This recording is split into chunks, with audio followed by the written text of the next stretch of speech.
Okay, let's get started. I'll give the floor over to Eric. Thank you.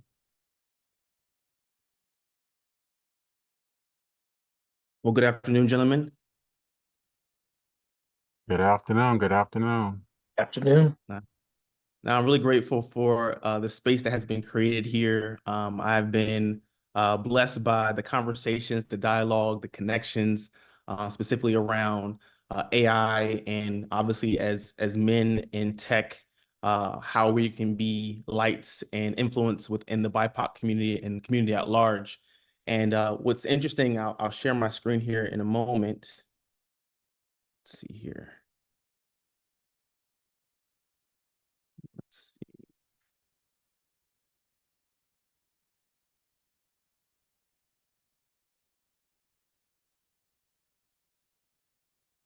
And I'll share my sound. I'll share some videos later. So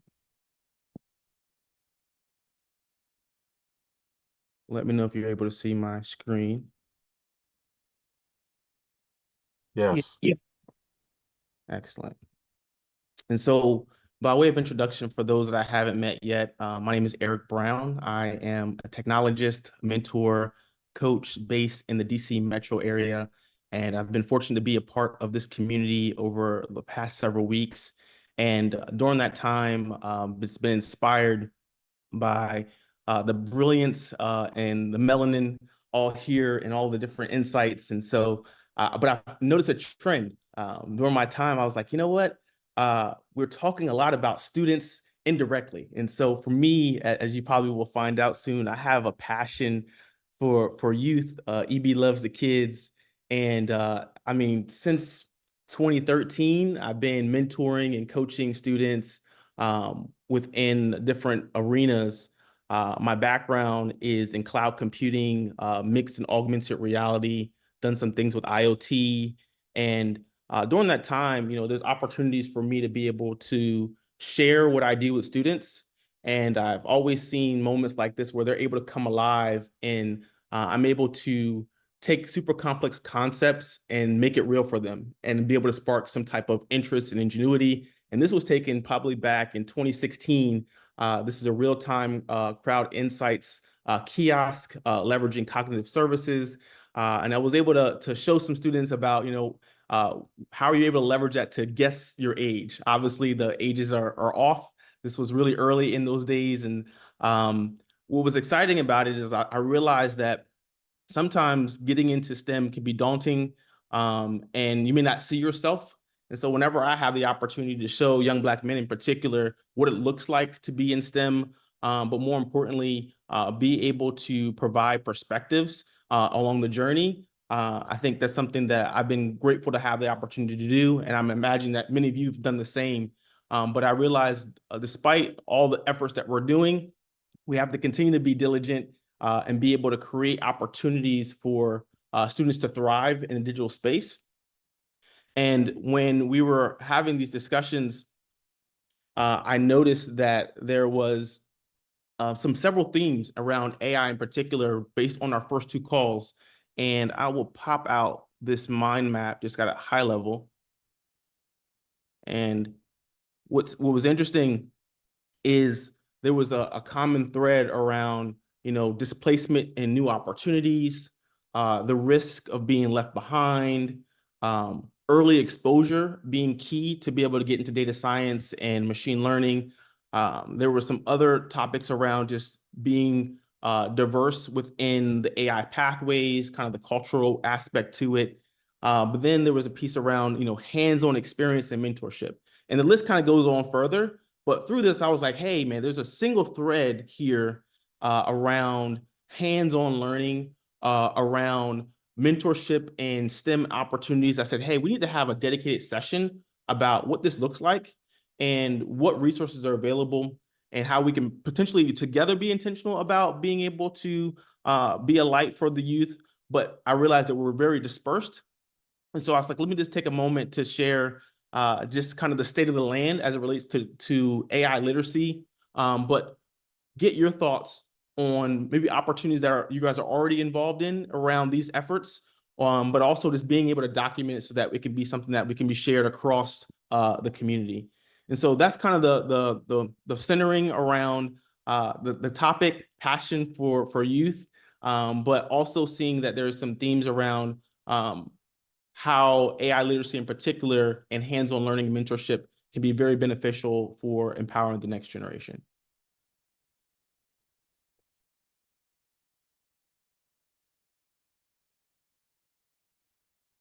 So many of you may have seen this report.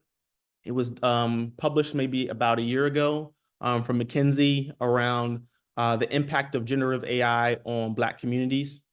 And I think for the context of this conversation, education holistically is definitely a lot to talk about as far as in the classroom. I would say that I'm really framing this discussion around as leaders within our households, but also within the community. You know, how can we have a shared responsibility? Sometimes the school is going to do some efforts, but mainly talking about, well, what can we do within our sphere of influence? And so seeing this report on the impact of generative AI in Black communities, one thing stood out. And what's interesting now, thinking about the debate, and there's a new trend going on around Black jobs. And what that, and my friends have been talking about it, making jokes about it. Oh, this is Black jobs, Black jobs, Black jobs. But in reality, it's funny. Even back here, they're talking about here's some data, some statistics around. All right, how does the community feel about AI potentially affecting workers? What types of jobs are we primarily occupying at this time? And what type of roles will maybe be displaced by automation potentially? And so I'm not going to get into all those details, but this is a topic that I think is kind of centering a lots of other discussions. But for me, thinking about the now generation and the students that I support and serve, I'm thinking about, well, as they're going into the workforce, what type of skills, what type of jobs are going to be available for them or are going to be net new that aren't here currently today based on skills and experiences that they can acquire. And so I think I just wanted to put this out there. I'll share it as a follow-up, but this is definitely a topic area that lots of individuals are having around, you know, how is automation and advancements going to impact our community? But I'm centered around, well, how are we able to empower our skills with the students, our students with the skills to be able to acquire these new opportunities? Another piece of research that I think is very, really good is through Microsoft and LinkedIn. They did a kind of an index across various different types of topics, but particularly around future of work. And what I found interesting in this particular report is this survey of managers of saying, you know what, as it relates to hiring, what are some of the things that you're looking for? And it says here 77% of leaders are saying that early in career talent will get greater responsibility due to AI. And so the way I'm interpreting this is, you know what, because there will be some automation, some of the entry-level tasks will be automated. They're going to take some time to focus on more critical thinking and roles that are more pertinent to the business. And so they're going to have a lot more responsibility coming on board. In addition to that, there was something that I think is really interesting around leaders are more likely to hire a less experienced candidate with AI skills than a more experienced one without them. And so basically this emphasis on as we're going forward, even someone that is very seasoned, someone that is young who's coming in that has AI skills, that's something that can be favored, which is great. Hand raised. Yeah, I had a question. What exactly is an AI skill? Is it just No, use ChatGPT or what does that mean? No, that's a great question. I think that's something that we can unpack throughout this discussion. I think that AI is obviously a spectrum. And right now, people are talking about generative AI, which is a small component of a larger capability. When I think about AI, I'm thinking about data science. I'm thinking about analytics. I'm talking about machine learning. But there are roles that also involve being able to do prompt engineering, or being able to leverage AI systems or generative AI tools to be able to have productivity within the workplace. So for example, in this context of Microsoft and Google, co-pilots, maybe if you have experience with a co-pilot or a tool that you're able to work with, kind of a co-intelligence, that's something that if it's on your resume, you have a certification or have some experience with that, that's something that can look favored upon. But traditionally, when I think about AI, it's definitely data science, very statistics, mathematical driven, which is very deep. But now I'm thinking that when people say AI, it's much broader. And so you do have to get clarity on like what type of role and task are going to be required. So great question. One of the final points I want to make on this slide here is that 66% of leaders would not hire someone without AI skills. And so that gets to your point around like, what are AI skills? Because some are hiring because of these skills, but also many are not hiring as a result of not having them. And so when it thinks about Black jobs or jobs in general, AI skills, this is something that it's important that we are clear to your point around what these skills entail and ensuring that our students have experience, exposure, and confidence with them.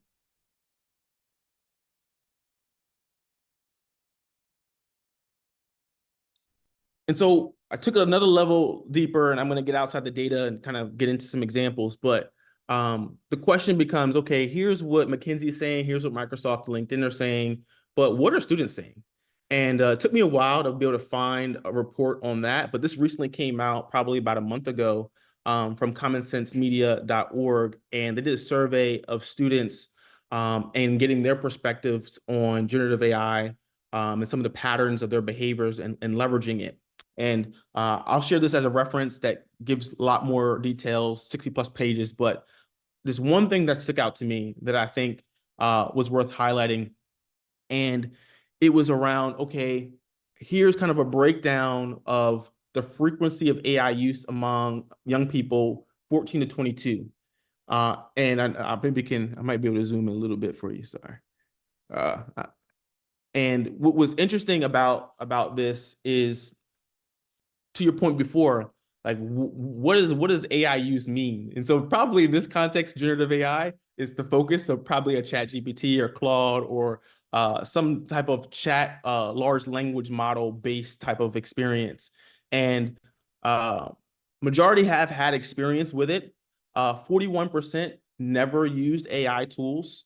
Only 4% use it on a daily basis. And so getting back to the previous points around like who has the skills, who's using them, for the most part, majority of students, they may have exposure to it, but it's maybe periodically. They don't necessarily have key use cases or within their curriculum or within their personal lives using projects where they're using it to the point where they're proficient per se. And so this is basically saying that despite people knowing about generative AI or these AI tools, there's still a large majority that aren't using them. And if they're using them, they're not using them frequently. So I'll pause there, just based on the framing of where the current state is as far as skills that are necessary, but also where students are. I'm curious to hear some of your thoughts. Thank you very much. This is very good, exciting. So I had literally had the same question that Keita had, was like, I wrote down, how are you defining AI skills?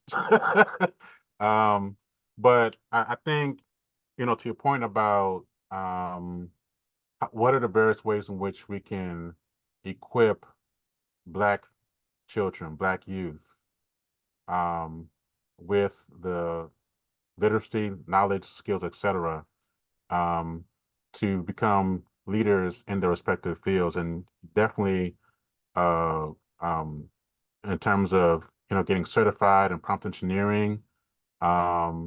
We have coding boot camps, and so perhaps there's a way in which we can incorporate the Gen AI or the broader AI ecosystem into the kind of coding boot camps that have popped up over the past several years.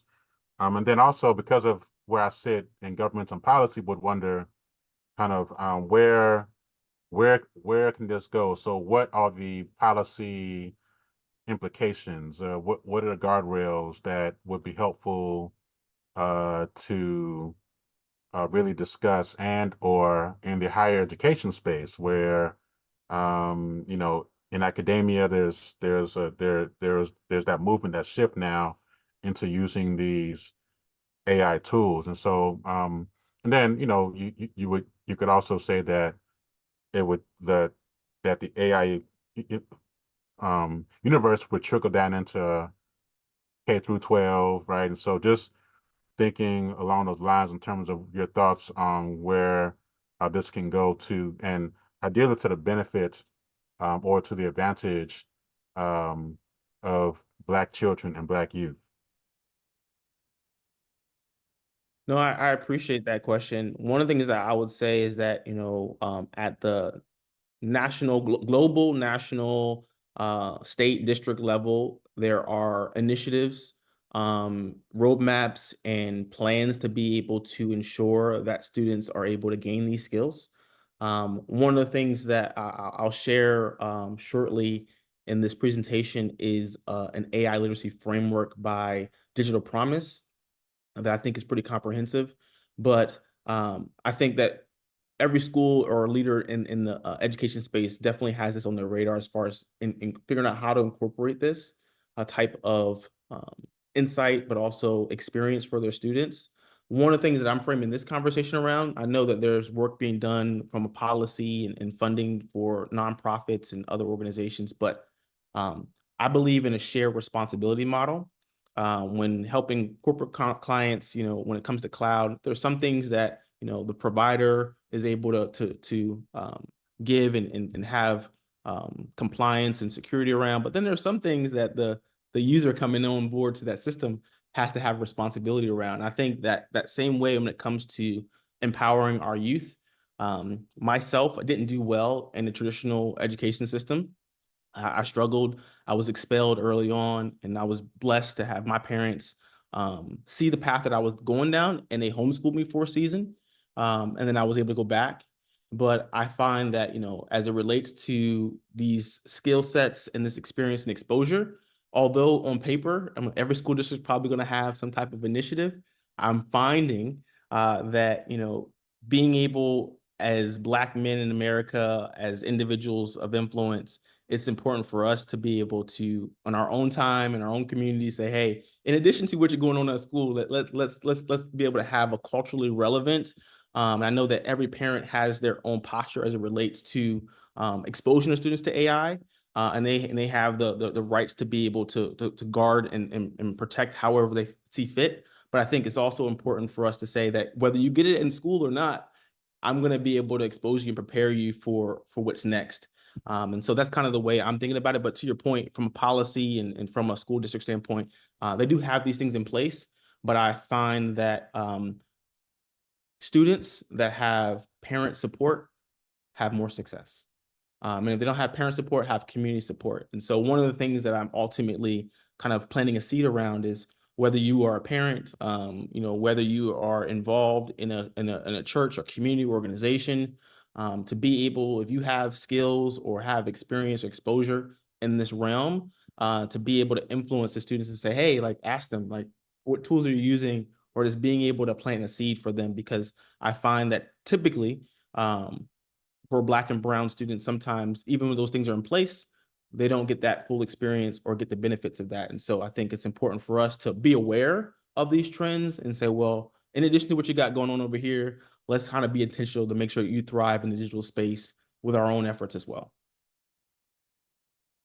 Absolutely. Thank you so much. Yeah, and I'll just add that I'm in full agreement with. So while if you navigate the public health system and you pay taxes, you would like to expect that though that the investments in the tax base will, and this gets to a broader question of quality of teaching and things of that nature, culturally relevant teaching. But I agree. Part of it is we can't depend on the system as it is currently structured to fully educate our children in the ways in which we I would like to, you know, teach them. So part of it is galvanizing, being intentional about creating the communities to be able to augment or to supplement, um, or to even lead teaching this type of content at home. And so it also gets to the parenting, and the other elements that are involved. And so it's a much broader picture. Yeah. Now, with that, I kind of want to take a moment to go in a different direction. I mentioned mentorship in the title, and I think AI literacy is key. And as I was reflecting on my journey, my first role in corporate was a Oracle database administrator. And I was like, man, you know what? Like, who exposed me and like what put me down that pathway? And unfortunately, I didn't know anyone that looked like me that was like in IT until I got to college. And even my mentors in innovation and throughout my career, the majority of them were outside of my race. And so I think there's something very powerful, whether it's someone that looks like you or not, to have someone encourage you to say, hey, I see something in you. And now we have these chat bots, and I think you can have coaching and things of that nature, but it's something about having someone believe in you and kind of encourage you along the way. And I'm even one of paused to ask the question, in your journeys and your various careers, um, I imagine, but I'm curious to hear that. Was there like a mentor that really shaped your direction and planted a seed for you to be where you are today? Yes. I literally wouldn't be sitting here right now with my doctorate, and in my current life station, just in general, as a man, without the the men who enter my life at strategic points. Definitely my father, being my first role model, but certainly, I grew up in a neighborhood that was had a good mixture of black, brown, white, Asian, and so there wasn't necessarily a dearth of black and brown teachers. But I noticed that as I matriculated further into high school, and then I went to a PWI for college, um, I distinctly remember the black male teachers and their impact on me. Just literally just seeing them in positions of authority was huge. I mean, it helped shape my impressions, my thinking around, okay, wow, this person that looks like me, it sounds like he knows what he's talking about, and because I hadn't seen that consistently outside of the home, I was drawn to that. And so now, in grad school where, I had mentors and my other mentors, to speak into my life and to really encourage me I value highly. And I'm a mentor to literally hundreds of mentees across the country who I've helped to get into college, grad school, med school, law school, Capitol Hill. So I value that, like, and so that's part of how I want to pay it forward and to give back. No, I appreciate that. Does anyone else have someone that comes to mind? Because I think this is something that I think is a point that I really want to hit home, especially for those that are coming next. I oftentimes go to students and I ask, like, raise your hand if you had a mentor, and a lot of hands don't go up. Go ahead. Oh, I guess that's me. Yeah, it's Yeah. interesting. Yeah, I have very different experiences, and I'm always outside the box. But no, I had no role models of anything other than stability. My folks are, basically blue collar. Dad worked at the post office, first generation. 4-year college.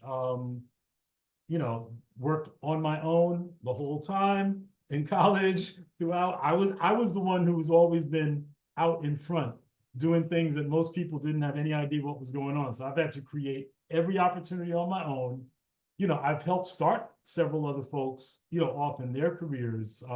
So I definitely think that it's important. But having lived an experience where I didn't have any of that, it's funny. In the conversation I was having with a friend earlier, I was saying that there's some people who say, oh, because they had this challenging situation, they've made these mistakes, whatever. And then other people will live in the same space and be like, that's why I stayed away from all that. So while there's a prevailing narrative around, oh, we got to have, support and mentors and this and that and the other, not saying it's not true, but there's another side, which is many of us haven't had any of that. We were the ones in the front with the machete chopping it down. And because of that, we knew that we had no option. Failure was not an option. So, you know, No, I appreciate you sharing that perspective. No, thank you. I think that's one thing the point I was getting at is that a lot of students don't have that, and they don't even know, like when I say, what is a mentor? Like, what does that entail? What does that look like? And so I just realized that there is a spectrum, and I think that being able to get support, and get help along the way, can be beneficial.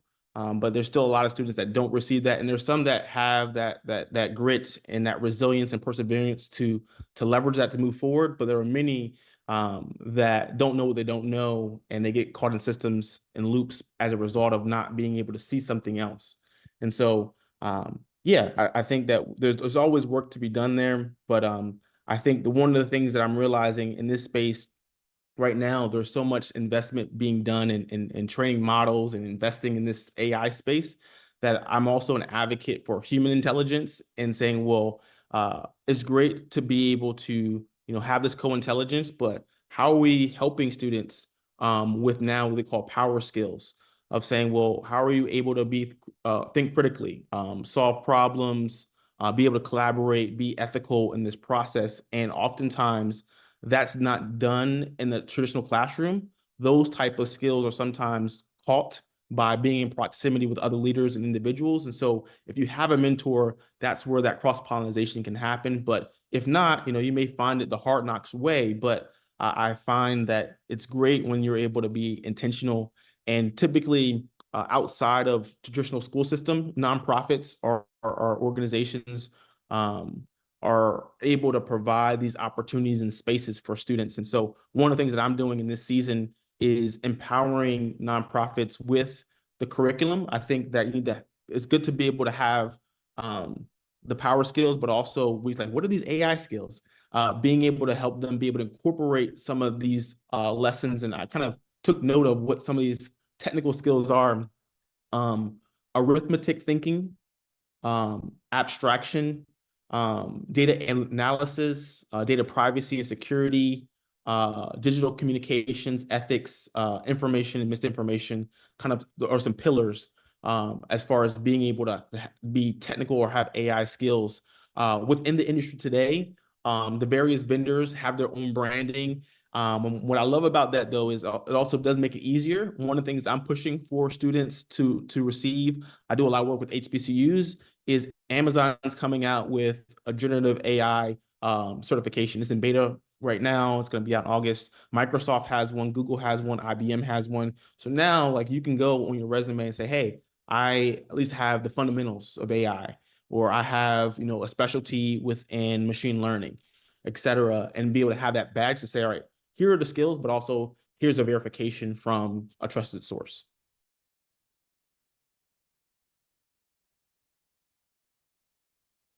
So one thing I want to show real quick, I don't know if you can see this full screen or not.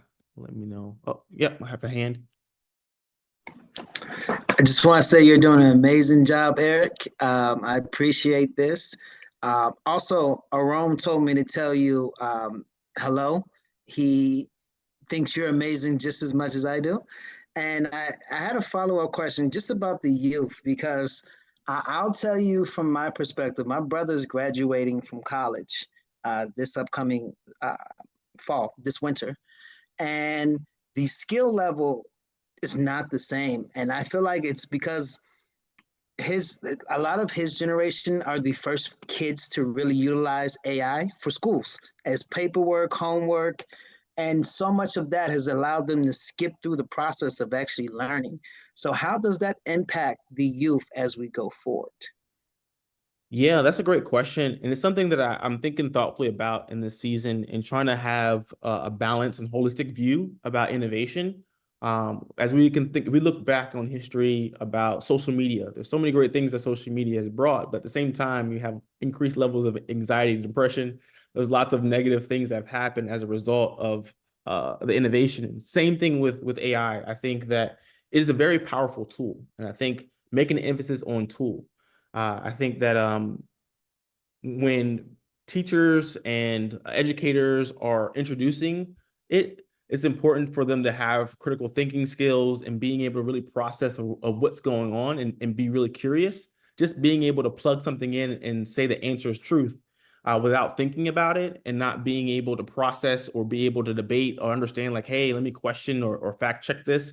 That's something that can be problematic. There's lots of studies, even lawyers that have gone and used ChatGPT and put it out there, published it, and they went back and found the sources and says, hey, this is not even a real case. This is made up. And so you have to do your due diligence, but that's what gets back to the human intelligence aspect.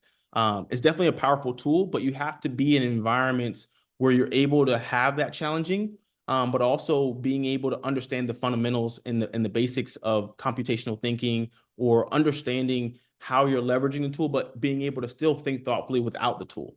And then that's something that happens in an intentional way. But because it's such a new tool, every organization or every institution that leverages it doesn't always have all those parameters in place.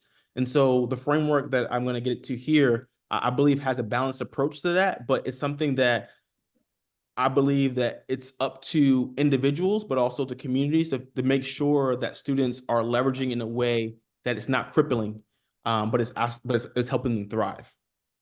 Thank you so much. Thanks. So just want to give a time check. So we're a bit over time. How much? All right, I will left? stop here and just say that, here is just a visual of that framework that was mentioned, and I will have a follow-up as far as here, what do AI skills look like? But more importantly, what is the process of being able to focus on human judgment, justice, and being able to hold a holistic approach of leveraging it? And a lot of institutions are leveraging this framework. And so I will share this, but also as a follow-up in the WhatsApp, I'll share a survey as far as, hey, what are some organizations that are doing great work? What are some additional tools? And I'll just be able to provide these resources for you. So appreciate the time. Just wanted to plant the seed and encourage us to be intentional about the sphere of influence that we have as it relates to AI in our youth. Thank you so much, Eric. This is so valuable. I really like the last chart you showed too. Really make these concepts concrete. Cool.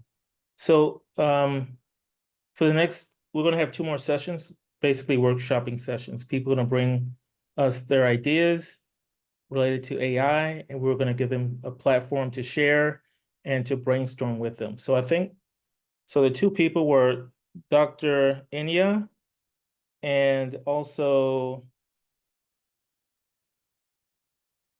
Thoris. Is that right? Doctor, are you Yes, I'm ready to go. Yeah, I can go ahead and No Taurus. Oh, No for Taurus. okay. I think it was Kaka that was the other person. Oh, okay. And I think he was what. Sorry, Yeah. Taurus. Okay, yeah, I don't see him here, so we'll just that's great. So we're still on time. We're Okay. still gonna be on time. All right, good. So Doctor, I'm gonna give you the floor. Please briefly tell us what you're doing. Yep. Then let's open it up to a discussion. Sure. Yes. Thank you so much. I'll try to be brief and to the point. So, as I've noted, for some time now, I am leading a research project because I have access to the National Institutes of Health All of Us program data, and so this is just an outline of what I'll try to cover in my 15 to 20 minutes. Is to kind of give a high level of what the program is. Also convey that these are some potential colleagues, partners who I would look to work with at some point along this process, this journey. I'm noting that the lit review is underway. We'll look to also use some use cases. So we'll be open to ideas there. You'll note that I have some questions and some comments here on the right, so just so you can have a sense of my thinking and where I'm at. As I noted, I have 3 colleagues. One is a data scientist, another is a physician, and myself. But I've also been talking with a few other people who have expressed interest, and I would be open to potentially collaborating and/or using you all as a resource as this project evolves. This project also has potential to bring in some grant funding. So, that's, again, I'm sharing what I'm thinking, so that you all know where we can kind of fill in gaps. So this paper is the first of I envision several, right? And so thinking long game, getting into the more clinical, practical aspects of machine learning. And so that's kind of where things are. So let me pause and talk a little bit about the All of Us program. I'm going to pull that up here.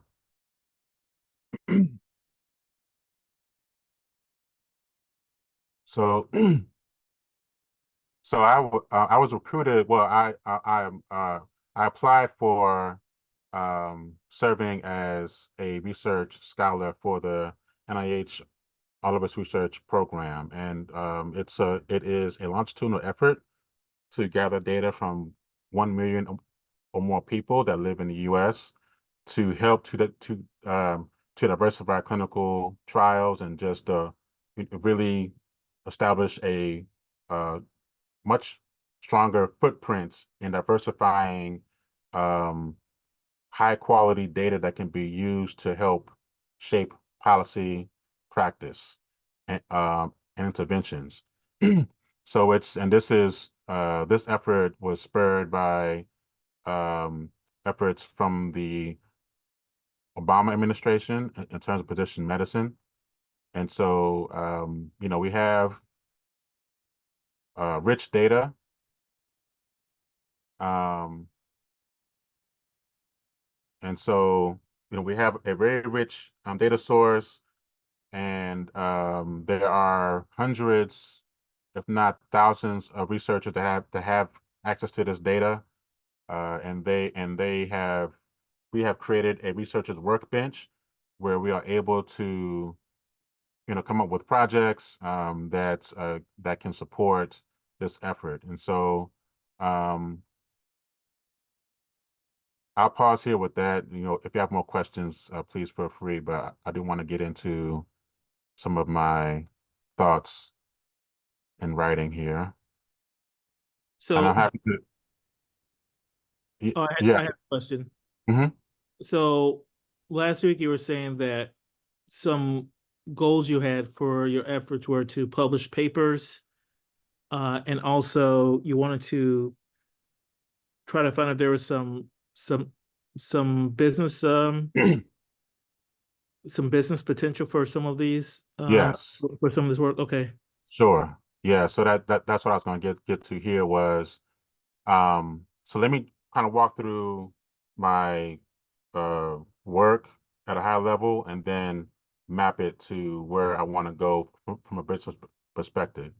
So the condition that I want to key in on is coronary artery disease. And here's some data as to why I'm choosing this. Um, it is the most common and costly disease in the U.S. And with the health disparities that um, we as Black and Brown people experience, I wanted to take the lead on leaning into this data set to be able to come up with models, or taking a machine learning approach to incorporating what are called the social drivers of health into the machine learning ecosystem. And so I've done some reading already, and while the CVD space is well established and disparities have been established, uh, now that we have AI/machine learning, I want to take this approach to the analytical component of my study, because what I have found in the literature is that um, what's new is that scholars and researchers are now using machine learning methods, like what are called random forest or decision trees, to analyze data compared to what are called traditional regression models, which have been found to not be as robust as machine learning approach has been of late. So part of what I'm looking to do is to do some cluster analyses to help to mitigate bias, to advance health equity, and to ultimately improve health outcomes. And so what I've done is to come up with some problem statements that help to shape and articulate my thinking.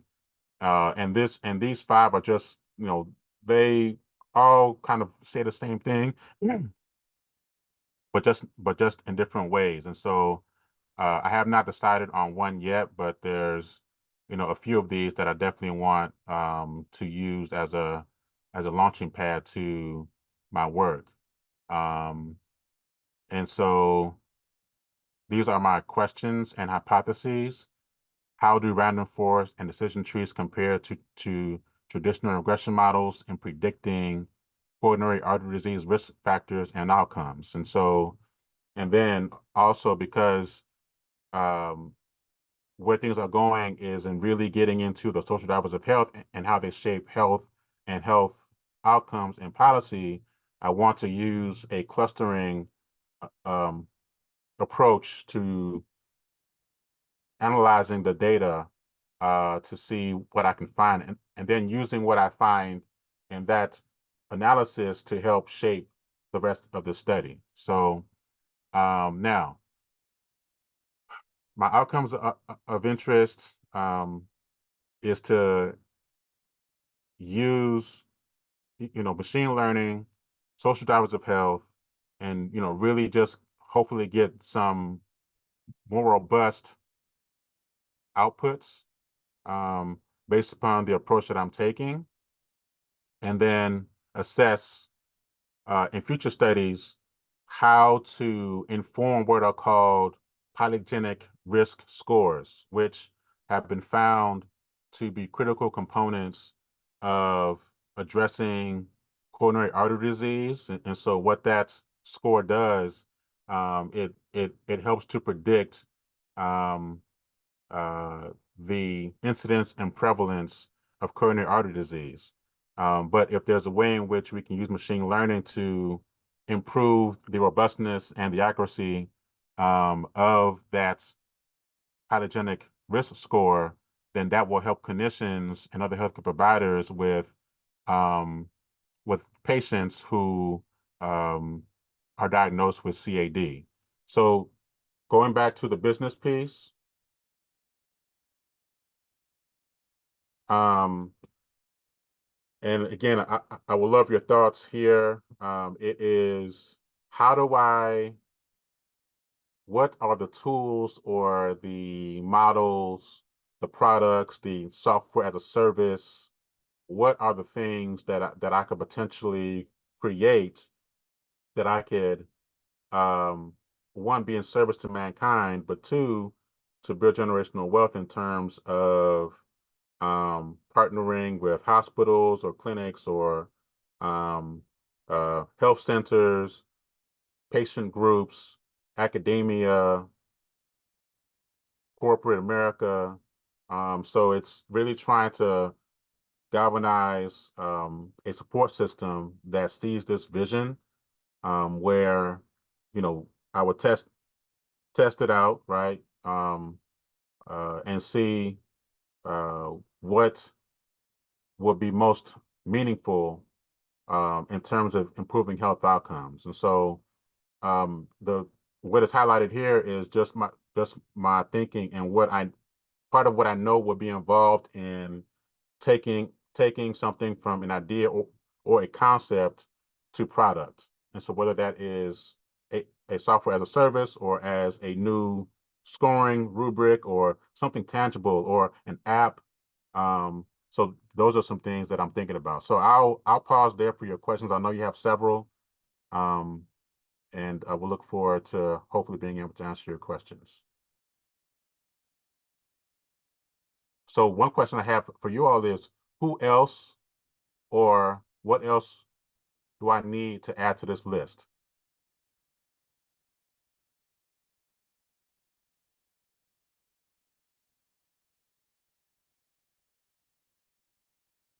So, couple things I would say just initially.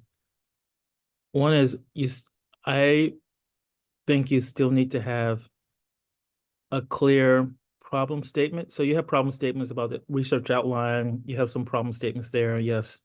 Mm-hmm. But like from the customer point of view, who's your customer? Like if Yeah. it's who's your customer? Are they insurance companies? Are they clinics? Are they hospitals?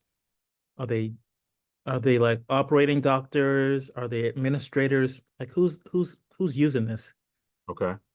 And narrow down like what are their needs? What are their pain points? Okay. Are there already products like this that exist already? Right. So and that leads to the second thing that you should add here, like competitive analysis. Like what are some companies that are already doing this? What are some hospitals that are already doing this? Okay. Um, and then related to that one is the third one, which is like literature search. Like maybe you've already done this. I have like, and I know this, you have a lot of points in this document. What are the most recent papers showing how people are using machine learning for what's it called coronary artery disease? Steve, yep. What Okay. what what what are some of the most recent papers and collection studies? Like I just did a Google search while reading your manuscript here, and I see a few papers recently about machine learning predictive models for CAD. Mm-hmm. And so I just like, how's what you're doing stand out from what these other papers are doing? And to productize something, it's not like it has to be an original idea Mm-hmm. or someone hasn't done before. Just you have to execute on it you have to execute on it well to Mm-hmm. make it succeed. So, Yeah.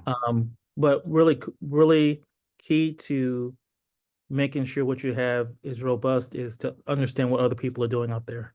I don't see that there's been that work to see what else people are doing with machine learning for coronary artery disease prediction. Okay. Those are there's some three additions off the top of my head there. Mm-hmm. Yeah. So yeah, absolutely. So being clear about the audiences and their needs, absolutely. I think part of it will entail conducting a robust market analysis, right? And getting clear about that. And then I think I've been collecting recent articles about those keywords, right? CAD, um, and machine learning and other keywords. And what I found is that the direction that it seems folks are going in is how do we make the polygenic risk scores more accurate or more robust, whereby they can better help healthcare providers or others who would use this score. And then I think what's also novel or about my approach is that most of the literature, from what I've seen so far, has not taken a deep dive clustering analysis approach to social drivers of health, which are the factors that impact health outcomes that are outside of the clinical encounter, meaning housing, food insecurity, transportation, income, education, employment. So it's those 80% factors that are shaping how someone shows up in the clinic or the hospital. And so if in my dissertation, I was very intentional about identifying and controlling for those social drivers of health to determine how they differ between Black men and white men. And so I was going to take a similar approach in terms of, okay, well, let's see if we can feed the model, train the model with the social drivers of health, and do a cluster analysis to see where things are assessed. And then based upon what we find, that'll help to shape, this study and or future studies. Okay, yeah, that's a great point. Those social factors, I haven't seen those in the studies I've looked at so far. But Yeah. what does this mean for a product? Does it Yeah, mean and someone walks into the waiting room and they say, okay, my chest is hurting. And like, do they just do an assessment of the social factors along with the symptoms and say, okay, hey, we need to get this guy to an emergency room? Or what does that mean in terms of your product? yeah, and that's where I am thinking that through with my colleagues. What is it going to look like? Right. That's where I am. I feel kind of based upon what I've come across so far, I do feel that there is a need for um, coming up with some type of software as a service, something tangible that would help. But at the same time, yes, it's assessing what is already out there because this could already be out there Yeah. and to perform. And so I definitely don't want to reinvent the wheel or to spin my wheels on something that's already been done. So that's definitely something that I'm going to be talking with and kind of talking through with my colleagues. But I definitely want to kind of bring this to you all to get a sense as to what you all think makes sense, what type of products you think will make sense for me to really consider, so that there's more of a targeted approach to this. I'll say one more thing and then I'll let other people talk. One is I want to say that it's okay to have competitors. It's okay if people have done it before. Mm-hmm. But it's useful to see who's done it before and how they're doing it. A lot of times people enter a market, they have dozen competitors and they're able to scrape ahead and get to the lead. It's more about meeting the pain points of the target consumer or customer. Yeah. So I just want to make sure don't misunderstand me when I say you need to do a competitive analysis. I actually, when I do startups these days, it's different when I used to be when I first started. When I first started, I would see someone do the same idea I had, and it kind of crush me a little bit.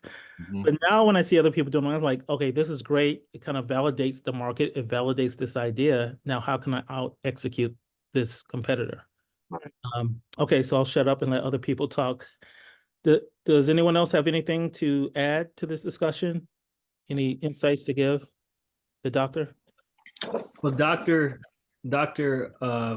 OKE, I know I like to call you Doctor OKE, brother. But I just wanted to say thank you guys for what you're doing. I'm a participant in the All of Us Oh, okay. community.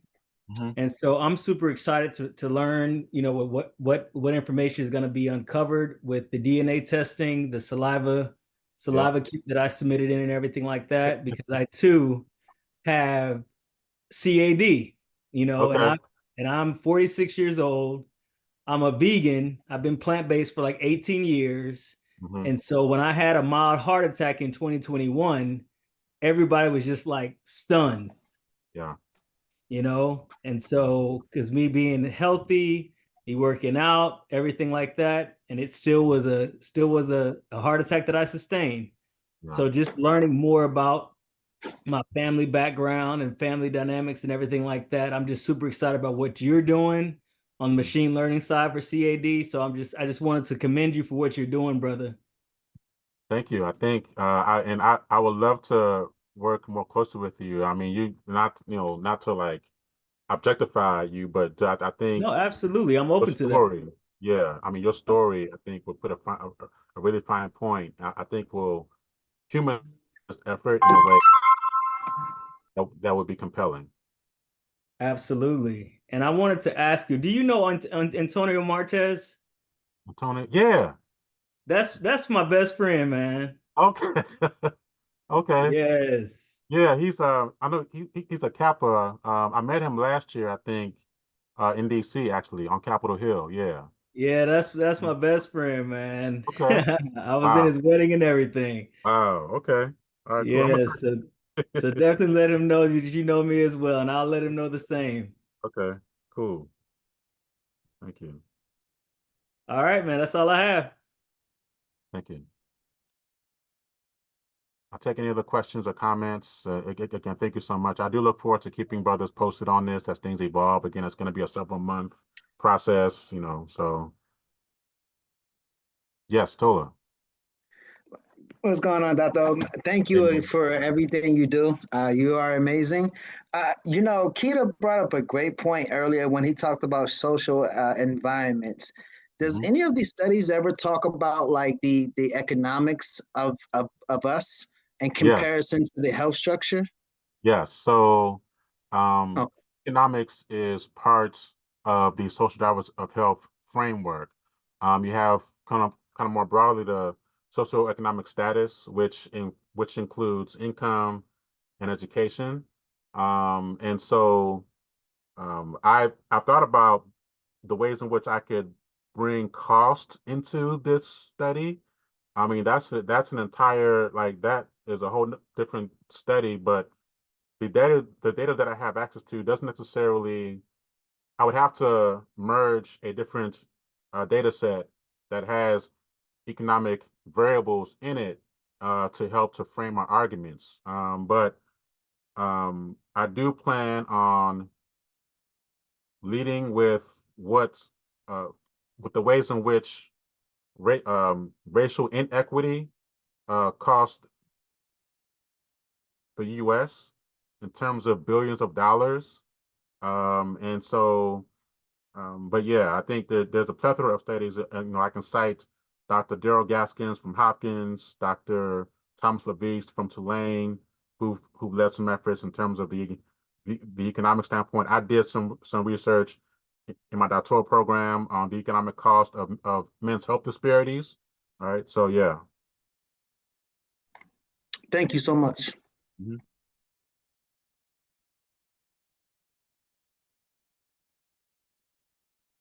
Hey, one quick and final question, Dr. Inia, good job on sort of breaking this down. Can you just confirm or clarify?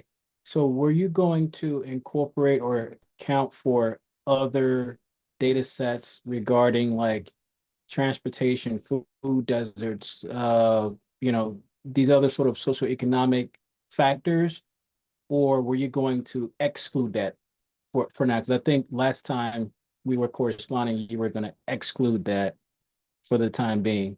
Yeah, so I looked into the data. I did some data mining, and this is kind of the workbench here. And what I found is that, and I work with my colleagues to determine which specific questions that map to the social drivers of health. Um, I'm not necessarily closed to um, merging other data sets. I feel like what I have, we will be able to make a very good case. Um, and so these are some questions like neighborhood. So that's kind of keying in on housing. I mean, so there were questions in a survey that did speak to how long it took you to get from your home to the doctor's office, which gets at timeliness. I don't recall seeing anything being asked about whether you had a vehicle. Um, so, I'll know better in the coming weeks whether we will want to loop in another data set to make this more robust.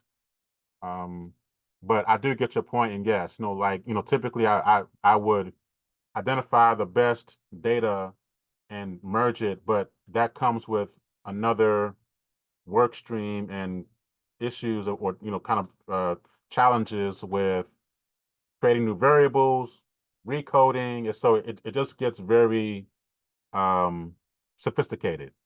Um, but I'm still open to that. Well, again, I'll talk with my colleagues who I'm working with to see if it makes sense, and just decide, okay, for now, let's just kind of work with our all of us data because this is why we were drafted into this effort.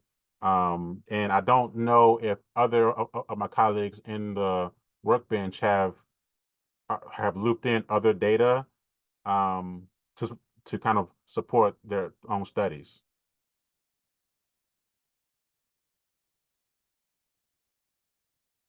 Okay, got it. Yeah, I just, suggest and continue to push on, and just continue to encourage to, look at, new and interesting ways in which, uh, these data sets tend to uncover really, uh, unique correlations and causations in ways that is just unexpected. And I think that's the real power of having the horsepower that AI brings to the table nowadays, right? So, but I definitely appreciate what you're saying in terms of how, having to recode and kind of, rework the entire sort of analysis framework. But given the level of horsepower that AI kind of introduces, I think it's a worthwhile item to explore for sure. Sure. Yeah. Sure. Yeah, thank you. All right. Thank you. Have you shared the document, Doctor?